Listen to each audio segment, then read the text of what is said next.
Hey, what's up, guys? Alright, so chapter 203 is out, and it was an amazing chapter. It was a pretty good chapter, but I don't know. I can't help shaking the feeling that this chapter just didn't feel complete. To me, this chapter felt more fillery than it did feel useful, which that's not to say that, this chapter was completely pointless. It actually did progress the plot forward. I think it's actually putting us, or at least the way the chapter ends, it feels like it's putting us into the final part of this arc, and we're finally getting into the finale and finally going to wrap things up. But I don't know. I just can't shake this feeling like it wasn't complete. I kind of think after reading the chapter two or three times, especially with how quick of a read it was, I kind of feel like you should have just, like, Tabata should have just combined what happened in this chapter and find a way to mix it into what happened in last week's chapter. Like, he should have just combined the two chapters. And I get it. He probably did. He probably did that. Like, he probably split it up this way so he can have so he can have like an easy week. So he can have a week where he just draws a chapter that's going to be easy read. It's going to be pretty easy to get through. So he can have time to rest and relax. So he can get to the ending of the chapter or the ending of the arc. And, go full deep into that. I honestly feel like Tabata originally planned for last week's chapter and this week's chapter to actually be one chapter, but he needed more time, or he needed like a week to recharge, or to completely think out his plans for the ending of this arc. So he basically split the two up so he can have more time. You have that extra week, 1 week where he has to just draw lightly. He doesn't have to really put that much effort into it because he already has everything planned out. And that way he can have the extra time to basically plan out exactly what's going to happen in the ending of the arc, basically going forward from here. So we jump into the beginning of the chapter, and we actually get to see Yami be kind of a badass and kind of show that he actually does care about Charlotte even a little bit. Because in this little scene where we have Yami and Charlotte are basically running from the demon's magic, we see that Charlotte's actually about to be enveloped by it, but Yami uses his magic to push her out of the way, not paying attention to his own danger, and ends up getting his arm stuck in some of the magic for a little bit. And when he pulls it out, it's all burnt and black, and it feels like that basically, at least the way he describes it, is that his life force, or either his mana or his life force, had been sucked dry just by touching it a little bit. And what's interesting about this magic is the fact that the demon actually can't control it. He basically says that he opened the lid on the magic a little bit by unleashing it, and now that it's out there, he can't stop it. It's basically just going to envelop everything until it kills every living creature with magic on the world. Now, the reason why I say living creature with magic is simply because of the fact of later on in the chapter when we actually see Asta get affected by it, in another scene where we actually see a character basically saving somebody, he basically jumps headfirst into the magic to save Mimosa and Raya from being attacked by it. He gets enveloped by it completely.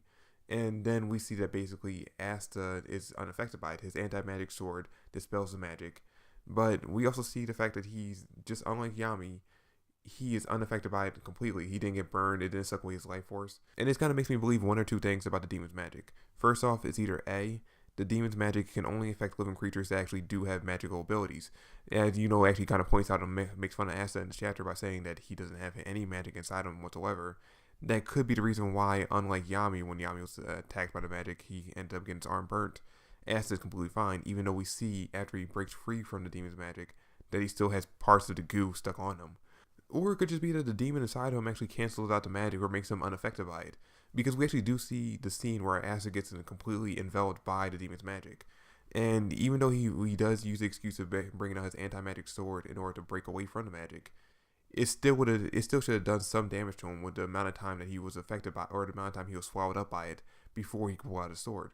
Now, the good thing about this reveal is the fact that now we know, despite the fact that we don't know the exact reason why, we do now know that Asta is completely unaffected by this demon's magic, which makes him a key element in fighting against the demon, because while he's not really, power-wise, he's not really there yet, he's not really on par with the demon, he can't fight it one-on-one just yet. But when it comes to supporting Yami, Charlotte, Lich, Patry, whoever is going to actually end up fighting the demon, he is going to be a key element in supporting them in defending against this magic, because he can jump headfirst into it and come out unscathed. Now, this actually kind of brings me into the next part of the chapter where basically we see Nozel basically break the teams up, or break everyone up into teams. He basically says that him and Mimosa are going to go throughout the castle and get everyone out of there before they get basically affected or basically killed off by the demon's magic. While Asta, and Patry go up to help support Yami, Charlotte, and Lich.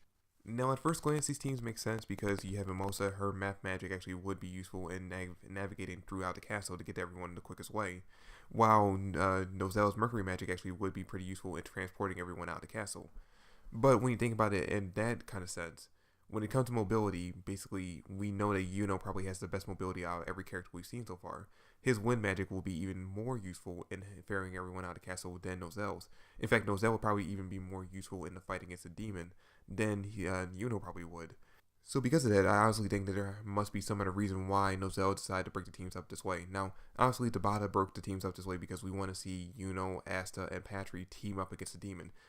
He had kind of foreshadowed it in the last week's chapter, or in the chapter where we got the full color page spread, or the full color page of the three of them kind of reading that children's book. It kind of foreshadowed the three of them working together already. So that's the reason why Tabata basically broke the teams up the way he did. But if you were looking at the characters, I think the reason why Nozelle broke the teams up this way, and it actually kind of plays into what happens in the chapter when he's actually thinking about breaking up the teams, is that he kind of just wants to go check on Noelle. He kind of wants to go and get his sister out of there. And it's pretty obvious that the reason why he's concerned about her is because, it's his little sister, despite the fact that we've seen throughout the entire series that he was kind of rude to her. He didn't really seem to care much about her. As we saw earlier in the arc, he actually does love and, actually does want to protect Noelle. That's actually the reason why he was kind of mean to her entire life, so that she wouldn't be encouraged to go into the front lines. He could basically keep her safe by belittling her. But also the other reason why he actually is concerned about her and why he's actually focused on finding her at this point is because after she would probably be the best bet to getting everyone out of there safely, because her Cradle of the Water Dragon would work as both transportation and a shield to block away the demon's magic. Now, I'm not exactly sure how well that would actually work, since the demon's magic seemingly also eats up mana. So I would imagine that would be able to quickly run through her magic. So we end the chapter off by seeing exactly what's going on with Finral, Nero, and the First Magic Emperor. And what we end up finding out is that statue, unlike what I said in last week's review, turns out that that's not just like some statue that they're turning into like a conduit for the First Magic Emperor to use. No, it actually is the actual real First Magic Emperor. Apparently during the demon fight over 500 years ago when he was fighting the Great Demon King, apparently he actually did almost die during that fight. Like, he was on the very verge of death. And in order to save his life, Nero ended up sealing him away in a stone statue, or like turning him to stone to basically preserve his life. Now, the way he looks in this chapter kind of looks like he's still really fucked up. It might just be like he's still not completely de-stoned yet. And that could be the reason why he looks the way he does in the chapter. But anyway, along with the seal on him being broken, we also see that at the same time the seal on Nero ends up getting broken. And what we end up finding out is that Nero is actually a chick. Nero is actually like a half human, half demon looking Goth-Lolita girl. And based on the way she talks to the First Magic Emperor in this chapter, it seems like she was like his attendant or like his servant, something like that. So like she worked under him, because she refers to him throughout the entire chapter as Prince. Now, I want to give credit to a lot of people who actually did come up with the idea that Nero was in some way connected to the First Magic Emperor, because even though they weren't exactly right with their predictions, like I saw a lot of people saying that Nero actually was the First Magic Emperor, just reincarnated, or that Nero was like the First Magic Emperor's pet in some way, or like somehow connected to him in that way. Now, I was actually kind of running along with the theory that maybe if Nero was connected to the First Magic Emperor, that maybe he was like the spirit that the First Magic Emperor was contracted to, kind of way that Yuno's contracted to Bell, or how Salamander is. But no, it turns out that Nero actually was just like a half demon, half human chick. Now, we know that she, for the past 500 years, has been going around as in the disguise of this anti-magic bird. But now that we know her true identity and the fact that she is like a servant or a subordinate of the First Magic Emperor, the question now becomes, why was she so connected to Asta? And I want to kind of throw a theory out there that I saw right after I got done reading the chapter the first time, is that basically I saw someone put out the theory that maybe Asta is actually the First Magic Emperor and this demon girl's son. And that's the reason why she was so connected to him, because she wanted to protect her son. Now, realistically, this wouldn't make a lot of sense, because we know that she spent 500 years as this bird.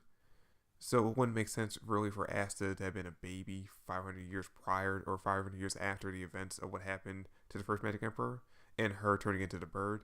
But at the same time, we do know that time magic exists in this world. So there could be any number of reasons as to why why Asta could have been alive now if he was actually born 500 years ago. Now, me personally, I'm kind of running along with the theory currently, right now, that maybe the reason why she was connected to Asta so much is because of the fact that she sensed the demon that was inside of him, the Great Demon King. Like, maybe I saw a theory out there that maybe she was the one that actually sealed him inside of Asta. Now, I don't actually want to kind of go along with that theory, because in my opinion, that would be borrowing too much from Naruto's story. If we have the fact that like the Demon King was sealed inside of Asta by someone else, Now, I personally would rather the Demon King had just been like, he was supposed to be reincarnated as Asta, but he didn't manage to actually take over Asta's body like he's been trying to his entire time. So I don't know. Just I don't like the idea of basically her being the one who sealed the Demon King inside of him. But anyway, now that the seal is broken onto it, they actually go flying toward the capital with Finral with them. And once they get like right outside the castle, Nero uses her reversal seal to break the seal on the castle so that her and the First Magic Emperor can go. It can basically enter inside of it. And then they kind of just drop Finral off. Like literally, they are mid-flight, and they just let go. Like Nero has no concern for Finral's safety whatsoever. I mean, he's a spatial mage, so obviously he would be safe. He just had to create a portal and he'd land on the ground safely. But still, they kind of just let him go, and they don't even think about taking him with them into the castle. Now, that being said, which honestly is a missed opportunity because now that their focus is on getting people out of the castle safely, Finral would actually have been a huge help of ferrying people out of there with spatial magic. Now, obviously, Nero and the First Magic Emperor don't exactly know what's going on.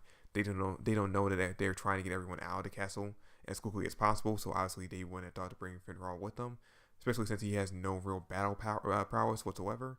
But still, it was a missed opportunity to have Finral actually be even more useful in this arc by having him basically be the one to kind of pseudo save everyone from dying from the demon's magic. But anyway, guys, that's pretty much all that happens in the chapter. That's it for the review. Thanks for watching. I hope you enjoyed. Like I said, I personally thought this chapter would have served better if it was combined to the last week's, but I understand why Tabata did it. I mean, like I said, I kind of would have accepted more him combining these two chapters and then taking a break. But like I said, I understand why he did it. But yeah, that's pretty much it for the chapter. That's it for the review, guys. Thanks for watching. I hope you enjoyed. If you did, drop me a like, subscribe to the channel. I greatly appreciate it. Comment down below your thoughts and theories. And I'll see you guys next week. Peace.